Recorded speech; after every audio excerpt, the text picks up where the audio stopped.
Hey there. I hope you're having a great day. This is Sunday, August 27th. I am Raven Dana, and thank you for joining me here at Walking Between the Worlds. I've been thinking since Thursday about this post, about this video, and there's been so much that I've noticed about what's going on in the world. Not that these are things I hadn't necessarily known, but the puzzle pieces that have fallen together for how completely we have been immersed in this sense of panic and fear and anger and rage, and it's really quite disturbing.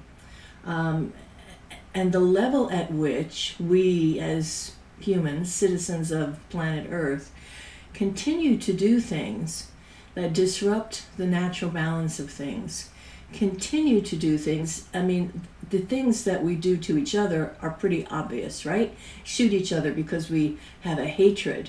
Those kinds of things. It doesn't take much to recognize that this is just, we are completely coming undone in this area. But beyond that, when we look at the things that are happening environmentally, when we look at the bigger picture of what we as human beings have done and continue to do in the name of capitalism, in the name of money making, in the name of technology, in the name of science, in the name of having this egocentric view that human beings are above, separate from, other than, and better than the other life forms on the planet, is utterly mad. It's mad. It's self-destructive madness. Now, again, it's not much of a surprise as far as I know that most of you know these things, right? Things that have happened, what human beings have done to the forests, what human beings do on a daily basis in the practice of animal husbandry and animal slaughter. Horrific things that happen. And even down to every time I study something new, like I'm preparing right now for a class coming up in the fall on bees, I'm saddened and astonished at how many awful things humans do, even in the simple act of, we'll call it simple act of beekeeping. But apiaries are not just, places where people caretake bees in exchange for honey. There's such horrible things that we as humans have come to put upon, even bees, even the way they're managed, handled, forced to make more honey, starved from having their own honey, given sugar water instead of honey. I could go on. I'm discovering things that I find just horrifying. But sorry to take you down this road today. Well, I'm not really sorry, because my purpose in talking about these things is to say that we, especially as those who have some appreciation for and skill of walking between the worlds and understanding that the world that we know rises from a deeper reality. This is a checkpoint. This is a place for all of us to stop and look. The question is, what can we do? You and I, what can we do? What can I do on a daily basis to help restore some balance? What can we do to add positivity and kindness and energy to the reality making that will lead us away from critical mass crisis and back toward cooperation and being awake in our lives, awake? The primary thing I imagine that has been forgotten or ignored or denied is that we are not and cannot be ever separate from nature. We are of nature. We live within this tremendously beautiful, complex, interwoven system of air and sound and light and beings and breath, fire and earth, air and water. We live inside of it. So any places in our lives where we are participating in the domination of those things. We want to take a look at that because, quite honestly, anything that we see out in the world that we don't like has some reflection of something inside of us. Now, we might not be able to run down the street and stop people from doing things we don't like, although it's not a bad idea to write petitions and call our senators and congress people, right? That's great. We can do that. And I think it's a beneficial thing for us to practice on a regular basis. However, to clean up our own energy, our own lives, to look at how each of us can more deeply participate in the united, interconnected worlds in which we already live is, I think, tremendously beneficial. And also for us to, in daily conversation, in communication with friends and family, notice, interrupt, and redirect communications that are all about the misery of fear and how scared we ought to be. And, I do think, when we listen to the news, we're hearing the bad stuff. There are plenty of good, kind, wonderful people on the planet that are up to good things, that are trying very hard to make good things happen. Let's find those people and align ourselves with them. And let's begin by doing an inventory of our own lives. An inventory of, maybe take one thing that we can do. Maybe take plastic completely out of your life if you still use plastic. Maybe get in a car less and walk more. Maybe what you want to do is just check your beliefs and your emotions and see where you get triggered. See where you find yourself feeling hatred. See where you can step back into some alignment with compassion, with forgiveness. And I'm not talking about, what the people that you see on the news that you yell about. I'm talking about friends and family members, people in your own life that you create distance from by being in your head, having judgments and thoughts about them, rather than being in contact with them, getting to a place of kindness and forgiveness.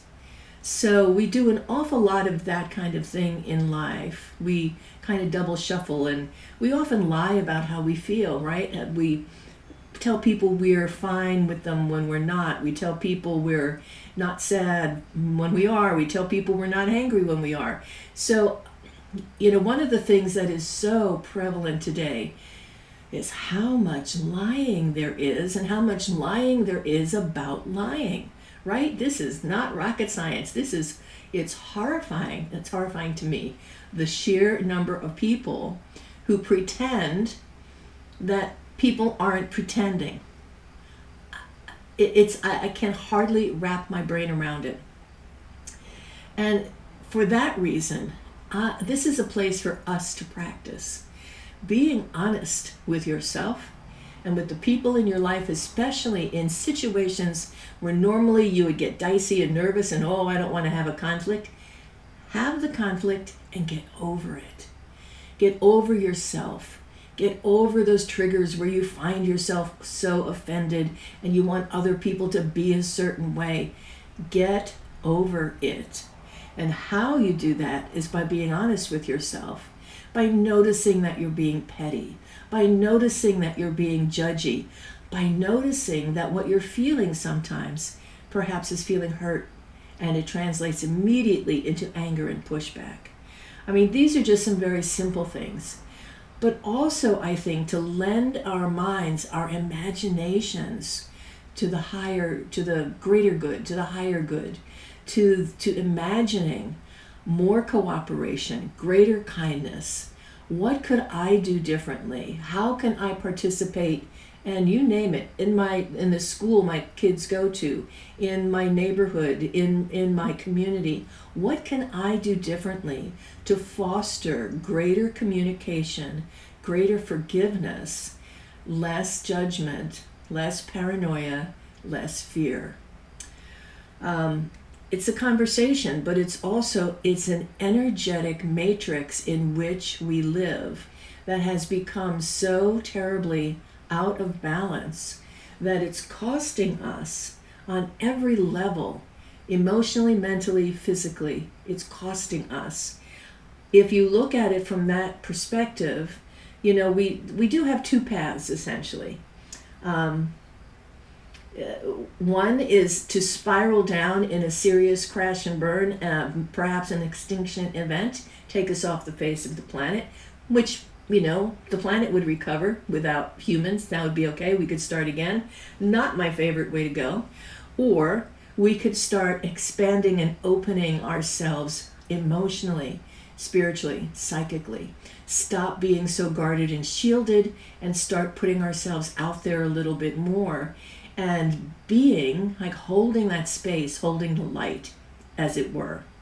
And again, that's not something we just do in our heads. It's something we do in action in our lives. And we miss that in magic school, right? It's not something that you write on a piece of paper and throw in the fire and burn and mystically it happens.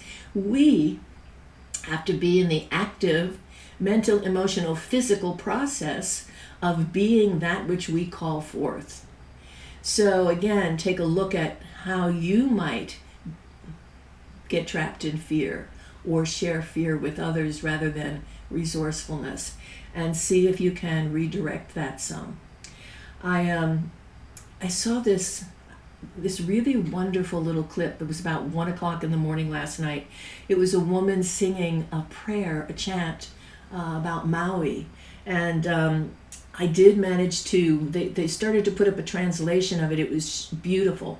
And I did take a screenshot of the last page. But the beginning was exactly this that I'm talking about today, that we have forgotten. The prayer was saying, if only we would remember that we're all connected, that everything we do to the land, we do to ourselves, that everything we do to each other and for each other, we do to and for ourselves. That would heal us. That would bring us back to balance. That would heal the world. And I do believe that's completely 100% true. I'm going to read you the last, but again, it's one of those things where it was beautiful and overwhelming, and I went to the site to see what else was there, and then I lost the page and I couldn't get back to it, and I spent 3 hours, I kid you not, 3 hours today trying to find that post. Couldn't find it. I looked for it every way I knew how. Be that as it may, I decided to post this anyhow, and I'm going to read you the last page, and I'd like you to just sit with it in this context, that we have created this illusion of separation. And even when we know that it's not real, we tend to live as if it is. And so this is an invitation for all of us to take a step back out of the matrix, right? And into the reality of reality. To take a better, deeper look at the way things are languaged around us, and not just nod if we disagree if we disagree. Because if things are moving in the direction of fear and anger, again, silence is consent. We don't want to lend our energy to self-destruction in all the myriad of forms we have it right now. I just think that it's a good place to start to do a self-assessment. And I saw something also a couple of days ago on television. It was called Alien Endgame. That's what it was called. And even though it had some really interesting material in there about things that the government has done, things that the government knows, things that pilots have seen, it had a very, very disturbing overview.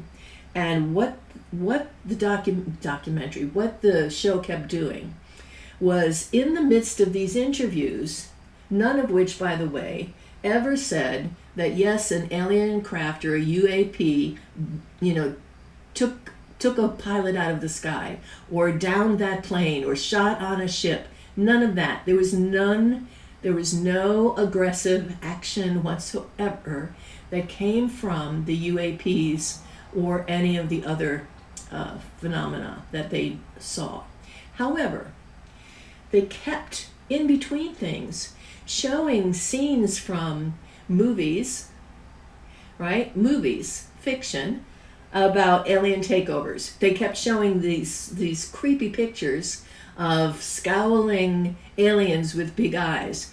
And they kept saying things like, well, they're in our airspace. I mean, this is a threat. What do you think they're doing? I think they're assessing us for weakness. Well, why would they be shutting off all the missiles?